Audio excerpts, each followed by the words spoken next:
Hey, the Mike Rogers Show. Welcome to the Mike Rogers Show. Today, I've got a very special guest. His name is Darryl W. Bullock.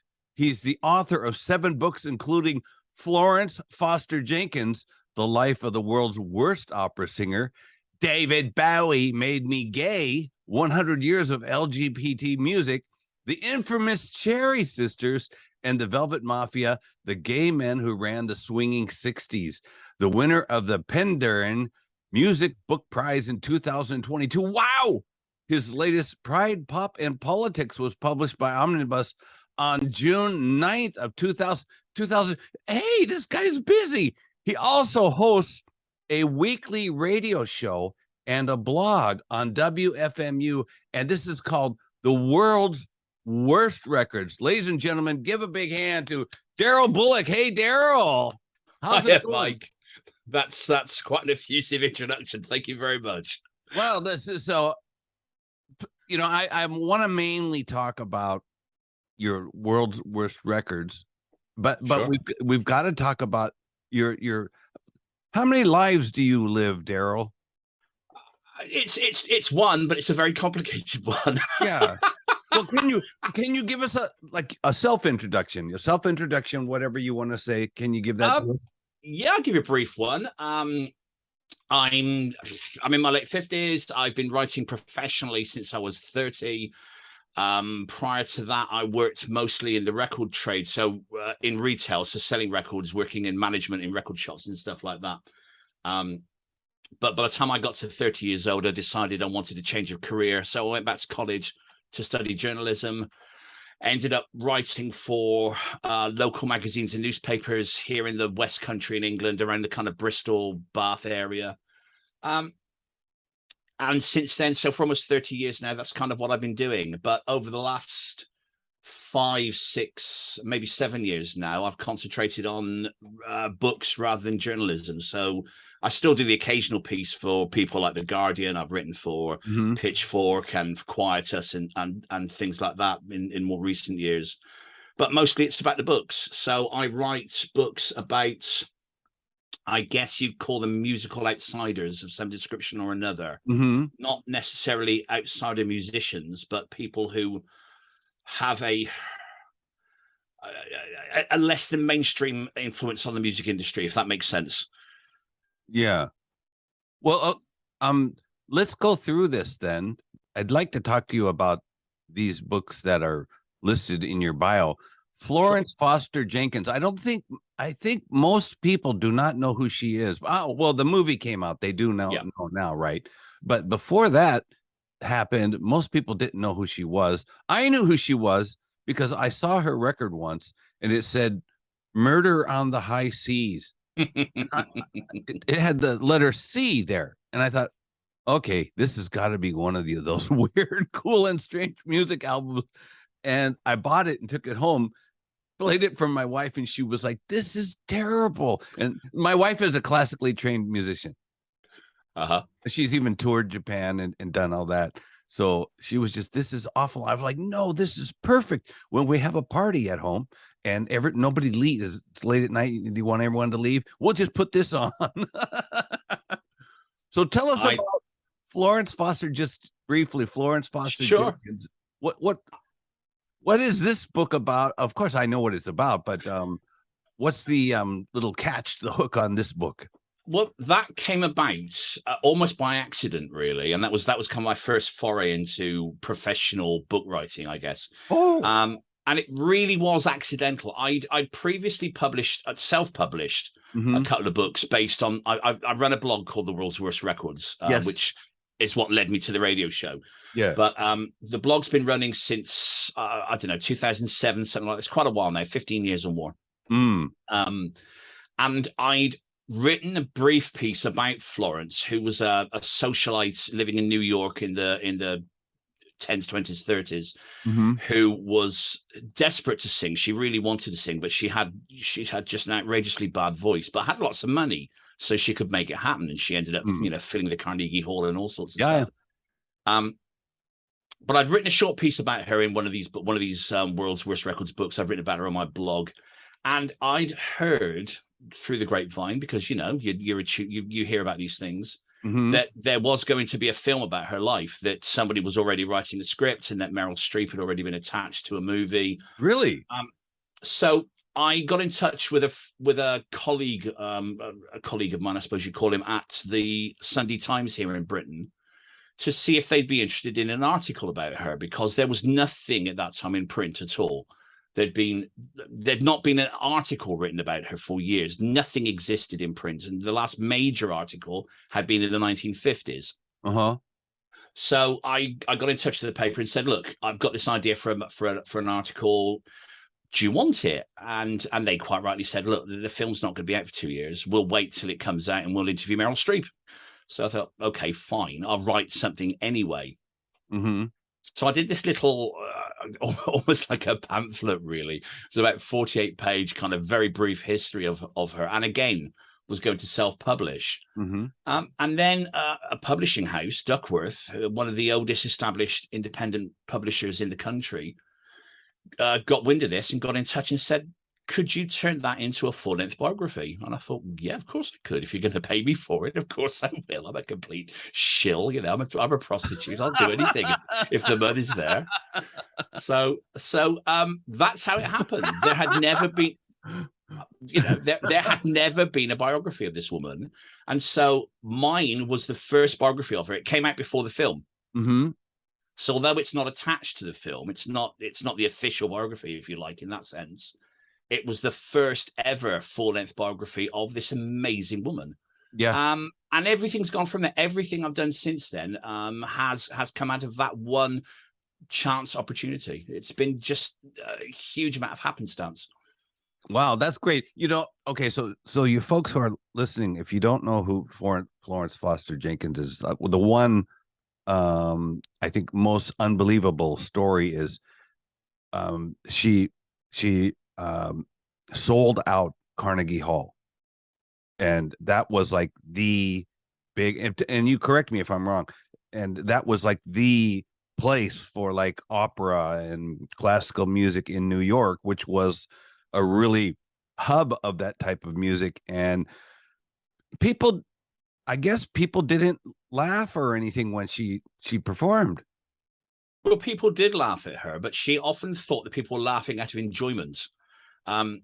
There's this idea that she didn't know what was going on, that she was a complete naive fool. That's just not the case. Oh, she really? Knew exactly. She knew what was going on. She kept all of her press cuttings.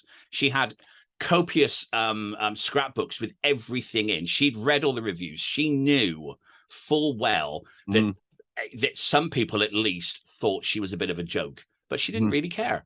She was having fun, and she had the money, and she had an awful lot of influential friends who were very protective of her. And so kind of when she did perform, and she missed every single note. She couldn't have carried it. She literally couldn't have carried a tune in a bucket.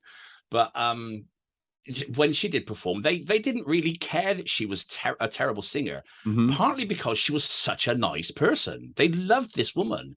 She was very generous. She gave an awful lot to charity. She paid, or through the auspices of one of the clubs she ran, she was a big society club woman, for bloody ambulances during the First World War. She was incredibly generous, kind-hearted soul, who people forgave her eccentricities.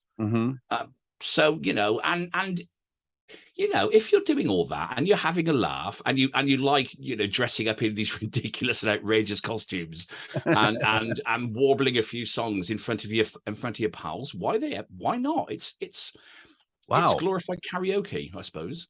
Well, so this is changing the subject. Have you ever thought about writing a book about what's her name, Mrs. Miller? Of course you know who Mrs. Miller is. I have thought about this, but I understand that for the last few years, I can't think of his name. It's the guy that wrote the Tiny Tim biography. I want to say surname's Martell. I can't think of his first name for the life of me. I keep thinking of Justin Mentel, who was an actor, and it's not. It's somebody Martell. I hear he was been working for a couple of years on a biography, and as much as I'd love to write about her, and I really would, because I adore Mrs. Miller. Yeah. the problem is then finding a publisher who thinks it's it's going to sell enough copies, and without blowing one's own trumpet, once you start to sell books, and my last few books have kind of done okay, your publisher really wants you to go up a step, not to come back with something that's not going to sell. I see. You kind of got to think about you've got to think about the market, and really, my publisher is British. So they predominantly think about what's going to sell over here in England, and then what they can sell on export. I think for the Mrs. Miller book, I would need to go to an American publisher and talk to them about what they think they could sell and they could afford to fund. Yeah, you don't want to deal with Americans if you don't have to. I have done. I'm an American. I'm an American. Trust me, I know what I'm talking about. I have an awful lot of American friends who I love dearly. I'm not going down that rabbit hole. Well, of course I'm joking, Darryl. Of course. So do you know? So you're well studied on Mrs. Miller too, then, right? Yeah, I've kind of written bits about her for my blog, and I've played her a lot on the radio. And I did a 2-hour Mrs. Miller special a couple of years ago on WFMU. Oh man, that has to be the world's worst radio show then. Yeah, I did a 2-hour. It was about the time, was it last Christmas or Christmas before, when they were just about to release her Christmas album, the first new album of Mrs. Miller material in like 50 years. And I did a special, and I interviewed the guy that put that together, and it was I adore Mrs. Miller. I absolutely love her. She is the goddess of bad music. I love that woman. So I have a question that I need to ask someone like you, an expert. So I've listened to that record many times, and sometimes I listen to it and I think like, okay, how do they do this? Are these engineers intentionally playing like the volume in her headphones really low so she can't pick up the notes in keys? Did they do that? That's exactly what happened.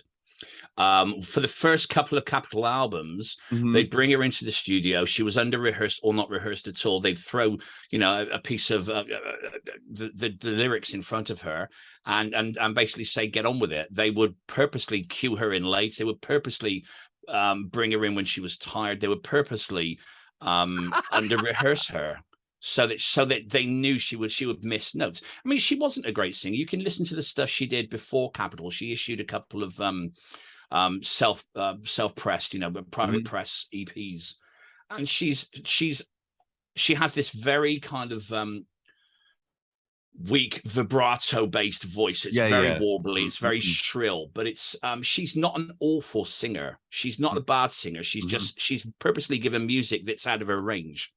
So she's not a pop singer. If she sticks to things like, if you listen to her Christmas album, for example, when she's singing Christmas songs and hymns and religious songs, she's much more on the notes. Because it's much more what she's used to. She's a church singer. She's one of those people that could sing quite happily in the choir, maybe. But when you bring her front and center and ask her to sing Yellow Submarine, she's never going to do it. Wow. So, yeah, I really loved it. Like when she would be singing a song, when you're alone in downtown, yeah. You can always go downtown. Did she know that when they, I know she appeared on many American like famous TV shows, and she sold, from what I hear, is this true? She sold 1 million records. Is that true? Oh yeah, and the rest. Yeah, she did very, very well for Capitol. Yeah. So was she like Florence Foster Jenkins where she knew that she was a terrible singer, but surprised that? I don't think she thought she was a terrible singer, but she absolutely knew she was being exploited. And there's a very famous story that she got very fed up with Capitol. She did 3 albums for Capitol. And by the time the 3rd album came along, she was really fed up with the way she was being marketed. She was enjoying going out and being famous and, walking on stage with Jimmy Durante and stuff like that. She loved that. But she didn't like the fact that people were laughing at her. When they were laughing with her, she was okay. When she kind of thought they were laughing at her, she got very annoyed, and she tried to get out of her contract with Capitol, and they refused to let her go. And it's a really wonderful story. When she walked in, you know, the Capitol Tower, the incredibly famous Capitol Tower building. Yeah. She walks into the offices there and sees this big standee of Mrs. Miller holding her first 2 Capitol albums, and she punches it to the floor. Wow. And storms up to the offices and says she's going to be out. She wants out of her contract. She's not going to record for them anymore, and she didn't. She knew once she kind of realized that her record company weren't taking her seriously. That was it for her, and she made one more record after that for an independent company, and that was it. She gave up because she didn't need the money. Like Florence, she didn't need the money. She was, you know, independently wealthy. She was having fun, and once the fun stopped, once people were, as I said, laughing at her rather than laughing with her, she decided, I'm not doing this anymore. Why should I? And didn't make another record for. Well, she made a couple of little independent singles, but that was kind of it. Wow. So, okay, I want to ask you about another totally different one. Yeah. How about Eilert Pilarm? Eilert, yeah, isn't he great? He's yeah. So, what about him? You know, I heard a European guy. I think he was from Finland, and you know, of course, I've been working in the music industry for so many years. This guy from Finland was a well-known studio musician, and I don't remember how we got on the subject. I just mentioned Eilert Pilarm, and he said, do you know him? You have someone way to know him because I want to play on his album. And I was like, are you kidding me? And he said, everyone wants to play backup for Eilert Pilarm. Everybody. I was like, are you kidding me? I think, again, you know, I like the Swedish Elvis or whatever he is, you know, I mean, yeah, again, I think with the thing I love about these musicians, if you want to call them musicians, the thing I absolutely adore about them is, okay, yeah, if you want to call them musicians, is they're sincere. And whatever you can say about these people, you can laugh at their inability to perform or their inability to sing, but they are incredibly sincere in what they do. And Eilert loves Elvis. Eilert adores Elvis, and Eilert loves singing Elvis songs. And it's clear from listening to his records that the guy is having the best fun imaginable. You know, it doesn't matter that he's off key and misses his cues. What does it matter? The guy just loves it. Yeah. And one of the things I try to do with the blog and with the radio show is celebrate people rather than, you know, extract the Michael from them, if you like. It's I do, obviously, because some of it's incredibly funny and you have to make a joke out of it. Some of it is very, very funny. And when you're listening to, you know, some of those, you know, dreadful kind of, you know, death discs and stuff like that, you can't help but laugh at them. Yeah.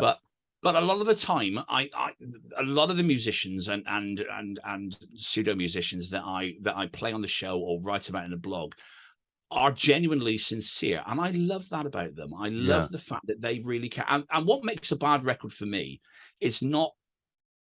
It's not a novelty. I mean, anybody can make a novelty record. You know, we can all listen to Baby Shark all day if you want. It's a terrible record. It's terrible, but it's not a bad record in the sense that I like, that I enjoy. And for me, truly bad music, truly bad records, they need an element of sincerity. So the singer has to be sincere about what they're doing, or the songwriter has to really care about his lyrics or her lyrics, or the producer has to put a lot of work into it. It needs to be off, but it shouldn't be a joke. Do you know what I mean? Yeah. So all this time, so, you know, of course, you know, Dana Countryman, right? So I bought Cool and Strange magazine. In fact, I have them all downstairs, even from issue number 1. And that for me was like a watershed. And I bought those, and I would buy the CDs or the records, whatever, in there. And one day I was thinking to myself, okay, this is terrible, but there's something about it that's charming. I can't put my finger on what it is. So you just explained it to us. There's a sincerity in it, and that's what makes it. I don't know how to say in English. Just makes it kind of how it works for me. I mean, I think if you have to believe in what you're doing, and if it doesn't hit the mark, it makes it kind of more enjoyable. But it also, I don't know, maybe there's an element of pathos or something to it, but there's a genuineness to it. And anybody, I mean, 90% of the world's is made up of terrible singers. Any one of those could go into a record me booth and make their own record, but it doesn't have the same cachet. It doesn't have the same pull as somebody who really cares about what they're doing. We've all done karaoke when we've been so drunk that we can't even see the screen, let alone hit a note. But that's not what makes a good bad record. A good bad record needs to have, somebody needs to care. There needs to be some love in there somewhere, Wow, that's amazing. Okay, so speaking of someone who has to care and some that have to be loving, your book, David Bowie Made Me Gay, 100 Years of LGBT Music. Let's talk about that for a minute, because I was such a hardcore David Bowie fan, like in 72, 73. I was a high school student, and I had a car, and I had a cassette cassette player, and I had 16 cassettes. 14 of them were David Bowie. One was T-Rex, and then the other one was an Alice Cooper. And that was it. And that's all I ever listened to. It's a good mix.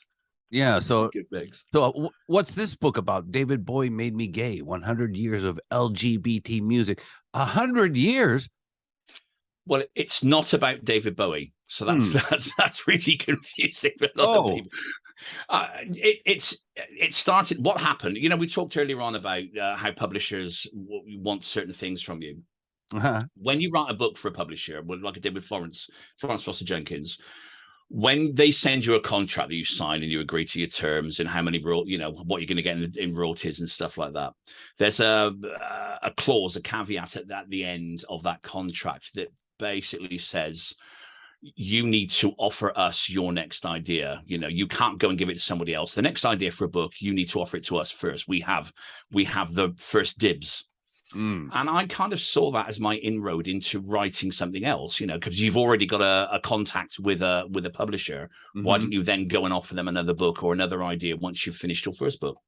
And being a middle-aged gay man, being somebody who's always been utterly fascinated with music, for a long time, I'd wanted to write something about how LGBTQ people had been not only part of the music industry for a long time, but have actually, as far as I'm concerned, had basically created pretty much every pop music genre from jazz onwards.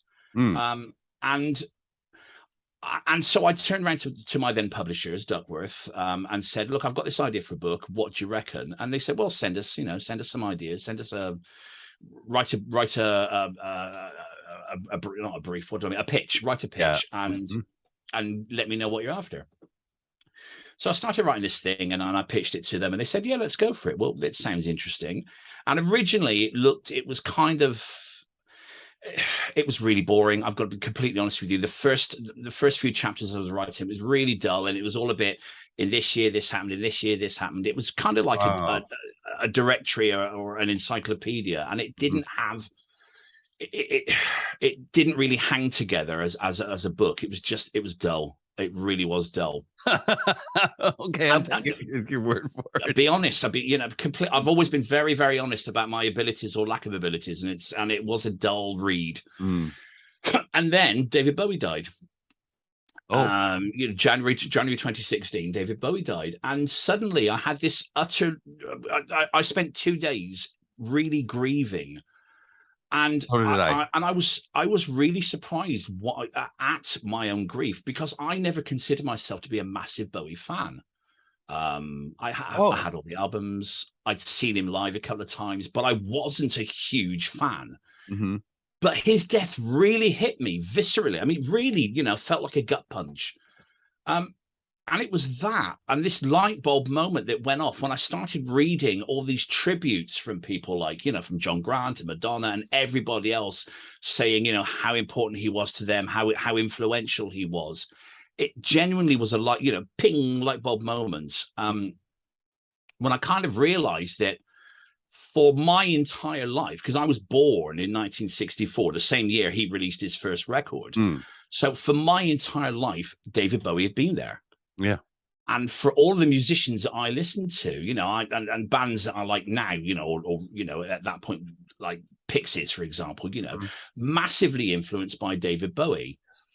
And it really was this kind of sudden light bulb moment, this flash of inspiration,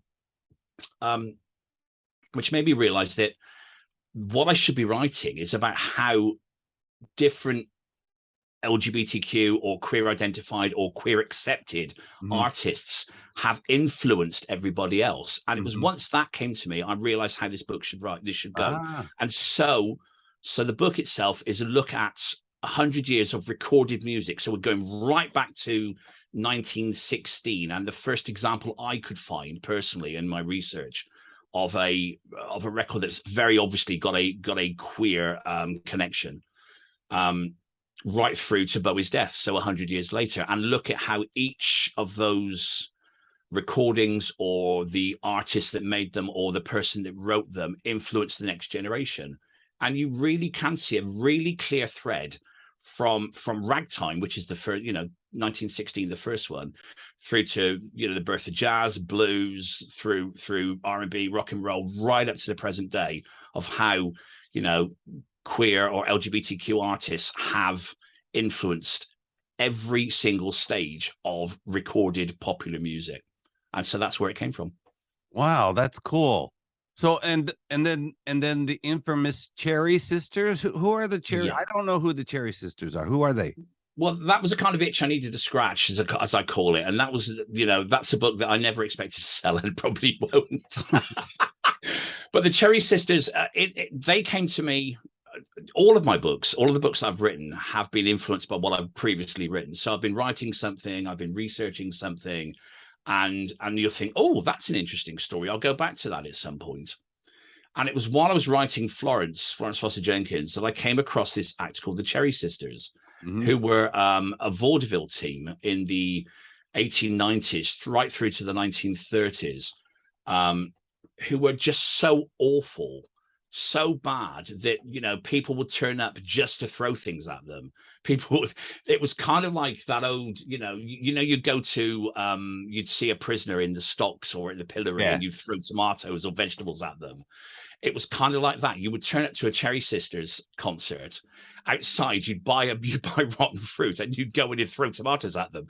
They were so appallingly bad, but yet they made a living out of it. They made a living out of it or a living of sorts out of it for almost 40 years. So it was a story that came to me through reading about Florence and where her influences were, or the precedents, if you like, for her. And I love the Cherries. I mean, they were just a fascinating five women. Okay, so I've got to look this up. The infamous Cherry Sisters. Is there any YouTube videos or anything? Well, there won't be any videos of them because there's no footage of them. There are no recordings of them, but there's plenty of information out there about them. And surprisingly, you can look at my blog. There's stuff on there. So I will. Wait. And your blog's name is World's Worst. Something on my main blog is the World's Worst Records, but you can find links to other stuff that I've written there. There's various bits and bobs around you'll find without too much hassle. Okay, and then finally, not finally, then you did the men who ran the swinging 60s, the Velvet Mafia. The Velvet Mafia. And I saw an interview with you and sorry, I don't remember the guy's name, but he was pretty knowledgeable about music. He definitely read your David book. Hepworth. Yeah, I don't remember, but I thought, okay, this guy's really read the book, and he was asking you questions about John Lennon and Brian Epstein and stuff like that. So how about this? The Velvet Mafia, the gay men who ran the swinging 60s? Well, yeah. But I thought gays didn't happen until like 1972.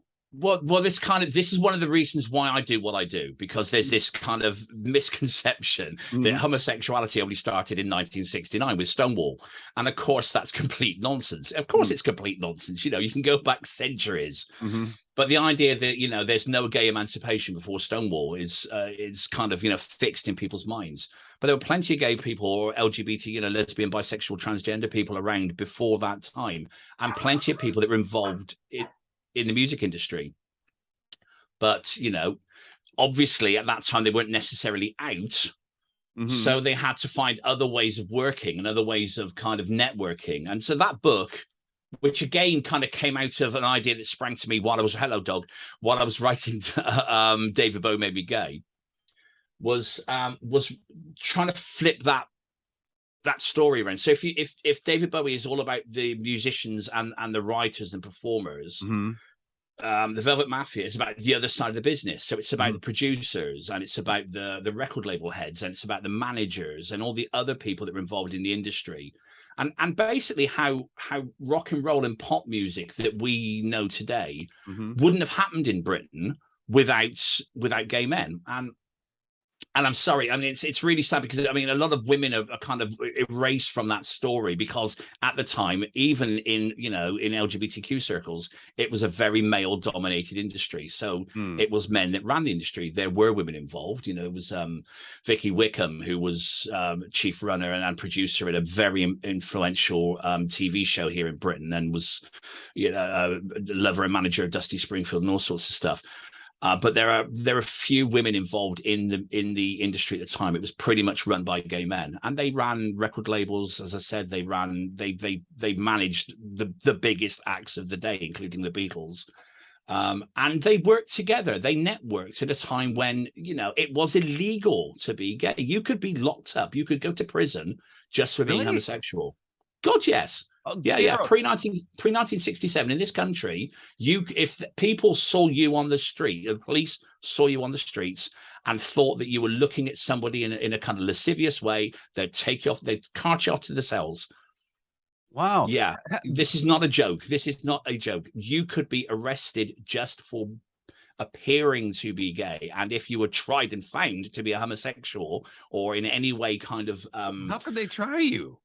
Yeah, well, because that's what happened. Usually they didn't. Usually just they tried witches too. That's true.